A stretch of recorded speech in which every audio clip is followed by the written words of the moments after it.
বাংলাদেশে বন্যার পানি ছেড়ে ভারত বাঘের হুঙ্কার দিলেও বহির্বিশ্বের সামনে তারা মূলত বিড়াল হয়ে থাকে। বাংলাদেশের সাথে জোর খাটানো ভারতের আসল অবস্থাই আমরা দেখব এবারের প্রতিবেদনে। ভৌগোলিকভাবে যেহেতু বাংলাদেশ তিন দিক থেকেই ভারত বেষ্টিত, এ কারণে তারা কিছুটা অ্যাডভান্টেজ পায়।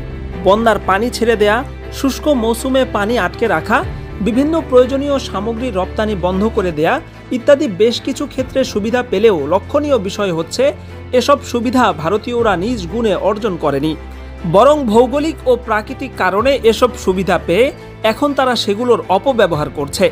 ভারত এগুলো দিয়ে বাংলাদেশের সামনে বাঘের গর্জন করলেও বাস্তব দুনিয়ার সামনে ভারতের অবস্থান কতটা তলানিতে আজকে আমরা পয়েন্ট ধরে ধরে তা দেখিয়ে দেব। আন্তর্জাতিক সম্পর্ক বিশ্লেষকদের অনেকেই চীনকে ভারতের বাপ হিসেবে অভিহিত করে থাকেন। ভারতীয়রা শেখ হাসিনার দুর্বলতার সুযোগে বাংলাদেশ সীমান্তে পাখির মতো গুলি করে মানুষ মারলেও চীন সীমান্তে তারা এমন কিছু কল্পনাও করতে পারে না।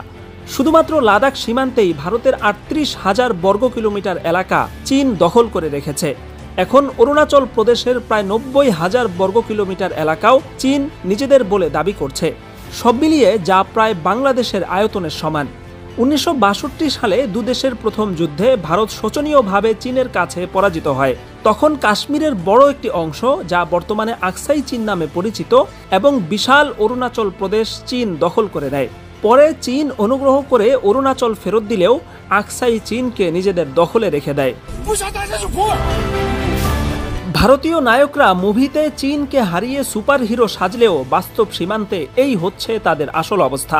চাইনিজদের গুলি করা তো দূরের কথা, ২০২০ সালে লাদাখ সীমান্তের কেবল একটি সংঘর্ষেই চীনা সৈন্যরা পিটিয়ে ২০ জন ভারতীয় সৈন্যকে হত্যা করেছে।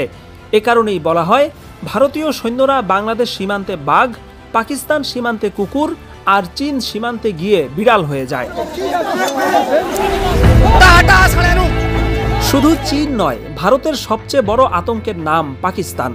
সামরিক দিক থেকে প্রচণ্ড শক্তিশালী হওয়ার পাশাপাশি ইমানি জোরের কারণে পাকিস্তানি সৈন্যরা ভারতের কাছে মূর্তিমান আতঙ্কের নাম।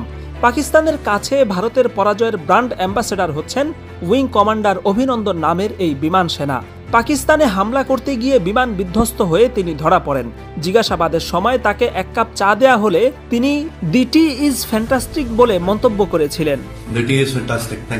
অভিনন্দনের সেই ঘটনা ভারতের সমস্ত গর্ব এবং অহংকারকে ধুলোয় মিশিয়ে দিয়েছে। ক্রিকেটের জগতে মোড়ল সেজে বাংলাদেশ সহ অন্যান্য দেশের উপর ছড়ি ঘোরালেও বাস্তবে ভারতের অবস্থান কোথায় সেটা এবার চোখে আঙুল দিয়ে দেখিয়ে দিয়েছে ইউরোপের দেশ ফিনল্যান্ড। দেশটিতে অনুষ্ঠিতব্য ফ্ল্যাগ ফুটবল বিশ্বকাপের জন্য ভারতীয় দলের ভিসার আবেদন তারা প্রত্যাখ্যান করে দিয়েছে।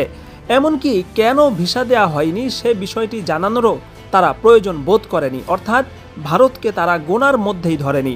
এই ভিসা বাতিলের ফলে ২০২৮ সালের লস এঞ্জেলস অলিম্পিক থেকেও বাদ পড়তে যাচ্ছে ভারতের জাতীয় ফ্ল্যাগ ফুটবল দল। পুরো বিষয়টিকে ভারতীয় ক্রীড়া জগতের জন্য মর্মান্তিক একটি ঘটনা হিসেবে বিবেচনা করা হচ্ছে। দারিদ্র্যের হারের দিক থেকেও আফ্রিকার অনেক দেশের চাইতেও পিছিয়ে আছে ভারত। দেশটির জনসংখ্যার প্রায় অর্ধেক, অর্থাৎ ৬০ কোটি মানুষ বিজ্ঞানের উৎকর্ষের এই যুগেও খোলা আকাশের নিচে দল বেঁধে টয়লেট করে। কিপ্টেমিতেও তারা বিশ্বসেরা। ডিম অর্ধেক দিয়ে বলে, দাদা পুরোটা খাবেন কিন্তু। যারা একসাথে কখনো ২০০ গ্রামের উপর মাছ কেনে না, ২৫০ গ্রামের উপর মুরগি কিনে না, তারা নাকি এখন বলছে যে বাংলাদেশের বন্যায় ত্রাণ পাঠাবে না।